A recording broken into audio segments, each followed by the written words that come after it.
औज़ुबिल्लाहिमिनश्शैतानिर्रजीम बिस्मिल्लाहिर्रहमानिर्रहीम। अस्सलाम वालेकुम माय डियर स्टूडेंट्स, उम्मीद करता हूँ आप लोग खैरियत से होंगे। आज का जो हमारा लेक्चर है इंटरेस्टिंग भी है और शॉर्ट भी है, ठीक है, लेकिन मतलब थोड़ा सा कंसेप्चुअल है, तो समझ में इस तरह इसको वो आपको आएगा नहीं। लिहाजा MCQs पॉइंट ऑफ व्यू से भी अहम है कि इसमें से आप अपने लिए MCQs निकालें, ठीक है। पेपर पॉइंट ऑफ व्यू से इस पर शॉर्ट क्वेश्चन आ जाता है। और दूसरा ये है कि लैब वर्क जो आप एक्सपेरिमेंटल वर्क करते हो तो उसके लिए भी ज़रूरी है कि जितने हमने इंथैल्पीज़ पढ़ी है तो इंथैल्पीज़ को हम मेजर कैसे करते हैं। तो आज का हमारा है कि what is heat capacity and types of heat capacity. तो सबसे पहले हम पढ़ते हैं कि number 1 heat capacity.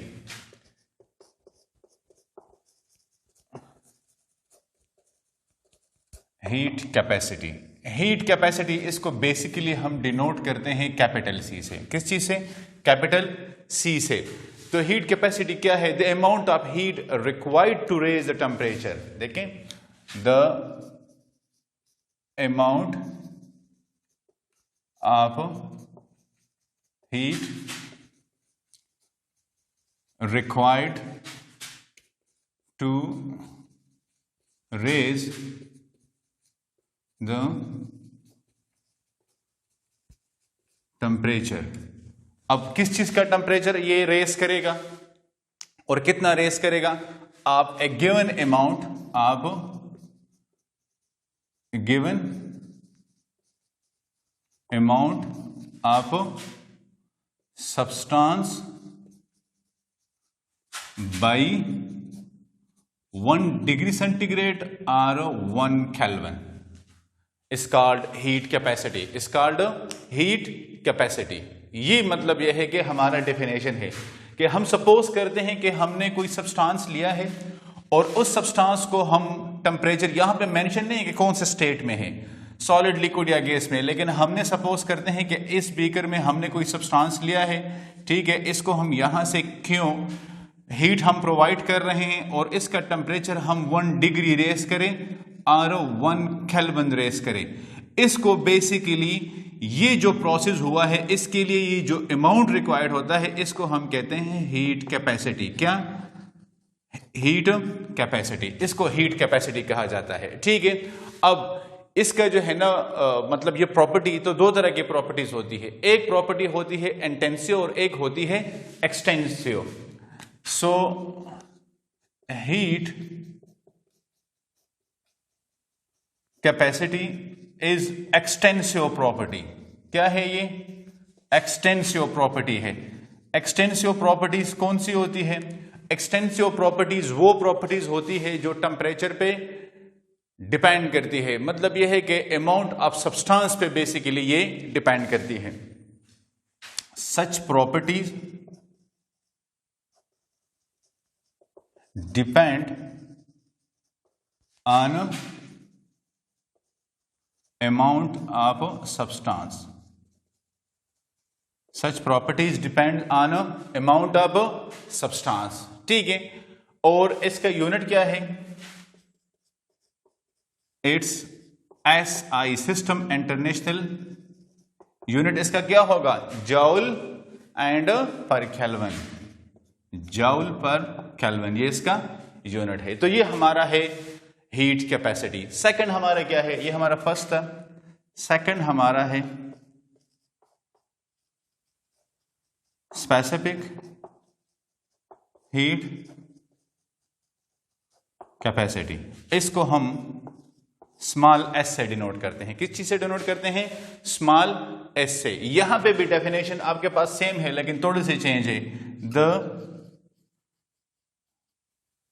Amount of heat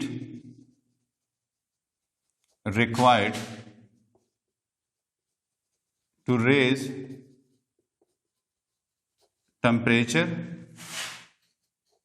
of 1 gram of substance। अब देखिए यहां पे मैंने क्या चेंज किया? 1 ग्राम। क्या? 1 gram of substance through 1 degree और 1 kelvin is called specific heat capacity, is called specific heat capacity. ठीक है, ये हमारा बेसिकली स्पेसिफिक हीट कैपेसिटी में हमने क्या किया, यहां पे हमने अमाउंट को स्पेसिफाई किया, वहां पे हमारे पास अमाउंट स्पेसिफाई नहीं था, और इट इज इंटेंसिव प्रॉपर्टी, वो एक्सटेंसिव था, ये इंटेंसिव है। इंटेंसिव प्रॉपर्टी हम किसे कहते हैं, which does not depend on amount of substance, amount of substance. ठीक है, अच्छा, इसके बाद हमारे पास क्या है, इसका यूनिट क्या होगा, तो यूनिट इसका उससे चेंज है, एस आई यूनिट जूल पर ग्राम इन केल्विन, ये इसका बेसिकली यूनिट है। वहां पे ये ग्राम नहीं था, यहां पे साथ में ग्राम भी है। अब इन दोनों के दरमियान रिलेशनशिप क्या है, तो आप इसका स्क्रीनशॉट ले लें। अब देखिए, इसमें यहां पे आपने एक चीज याद करनी है कि वहां पे हमने अमाउंट ऑफ सब्सटेंस को मेंशन नहीं किया, लेकिन स्पेसिफिक हीट में आप यहां पे कहेंगे हमारे पास अमाउंट ऑफ सब्सटेंस कितना है, 1 ग्राम है। अच्छा, इसका अब हम रिलेशन पढ़ते हैं कि हीट कैपेसिटी और स्पेसिफिक हीट कैपेसिटी के आपस में बेसिकली रिलेशन क्या है, तो वो हम बेसिकली अब पढ़ेंगे कि दोनों के दरमियान रिलेशन क्या है। तो रिलेशन इसका बेसिकली एक मैथमेटिकल इक्वेशन है। क्या है, एक मैथमेटिकल इक्वेशन है, relationship between heat capacity and specific heat capacity.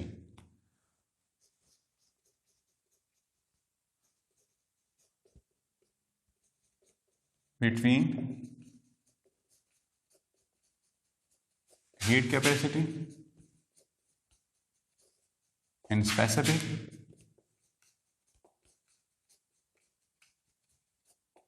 heat capacity, इन दोनों के दरमियान रिलेशन क्या है, तो दोनों के दरमियान रिलेशन हमारे पास ये एक इक्वेशन है कि C is equal to ms, where C is a heat capacity, S specific heat capacity and M mass of a substance, mass of a substance। ठीक है, ये हमारे पास बेसिकली टर्मिनोलॉजीज आती है। हम सपोज करते हैं हमारे पास स्पेसिफिक हीट, अगर हम कहेंगे कि स्पेसिफिक हीट ऑफ वाटर हमारे पास, हम सपोज करते हैं एक न्यूमेरिकल के तौर पे कि स्पेसिफिक हीट ऑफ H2O, ये हमारे पास कितना है, ये हमारे पास है 4.184, तो 4.184 जूल ग्राम केल्विन। मास कितना है हमारे पास, 50 ग्राम है। ठीक है, तो equation C is equal to ms, तो यहां पे m की value 50 gram multiply with 4.184 kelvin, तो ये तो खत्म हो जाएगा साथ में, और इससे हमारे पास आ जाएगा 209। C is equal to 209.2 joule per kelvin. ये मतलब एक न्यूमेरिकल आपका आ गया। क्या आ गया, न्यूमेरिकल आपका आ गया। If you know the specific heat and amount of substance, अगर हम ये दोनों चीजें जानते हैं, then the change in the temperature delta T will tell us the amount of heat. अब देखिए, चलो मैं ये लिखवाता हूं कि इफ वी नो, अगर हमारे पास कौन कौन सी मालूमात है, सबसे पहले specific heat and amount of substance. If we know the specific heat and amount of substance, then the change delta T in temperature will tell us the amount of heat Q, amount of heat Q that has been absorbed, कि कितना heat हमारे पास absorb हुआ है या हमारे पास release हुआ है, और डिपेंड करता है एंडोथर्मिक है या एक्सोथर्मिक है in a particular process, in a particular process. और कैसे बताएगा? देखिए, अगर हमारे पास हम स्पेसिफिक हीट की वैल्यू हमें पता है, अमाउंट ऑफ सब्सटेंस हमें पता है, तो फिर डेल्टा टी के जरिए हम ये मालूम कर सकते हैं। कैसे मालूम कर सकते हैं? तो देखिए, इक्वेशन कैलकुलेटिंग क्या कैलकुलेट कर रहा है? The heat change, the heat change. तो हीट को हम किसी से डिनोट करते हैं? क्यू से। तो Q will be equal to ms delta T, ms delta T. अब अगर इसमें हम ये वाली वैल्यू डाल दें तो Q will be equal to C delta T, C delta T. ये हमारे पास इक्वेशन आ जाता है। ठीक है, तो यहां तक ये क्लियर है। इसका स्क्रीनशॉट ले ले। इसके फाइनल थर्ड हम मोलर हीट कैपेसिटी को पढ़ लेते हैं। थर्ड वन हमारे पास है molar heat capacity. Molar heat capacity, तो आप अगर उसके नाम पे ही कॉन्सेंट्रेट करें तो वहां से आपको क्लियर हो जाएगा। क्या हो जाएगा? क्लियर हो जाएगा। The third one is molar heat capacity, molar heat capacity. ठीक है, so the amount of heat evolved or absorbed, the amount of heat evolved or absorbed when 1 mole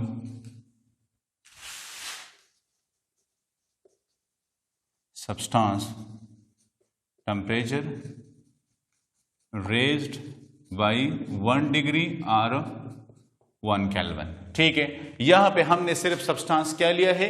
1 मोल लिया है। ठीक है, बस हमने ये थोड़ा सा स्पेसिफाई किया है। ठीक है, ये 1 मोल हमने स्पेसिफाई किया। इसका यूनिट क्या होगा SI में? तो जूल मोल केल्विन, ये इसका यूनिट है। ठीक है, होपफुली गाइस आपको यहां तक समझ आ गई होगी। फिर भी अगर इसमें कोई प्रॉब्लम है तो आप कमेंट्स एरिया में लिख सकते हैं। ठीक है, इंशाल्लाह नेक्स्ट लेक्चर में फिर हाजिर होंगे। तब तक के लिए अल्लाह हाफिज़।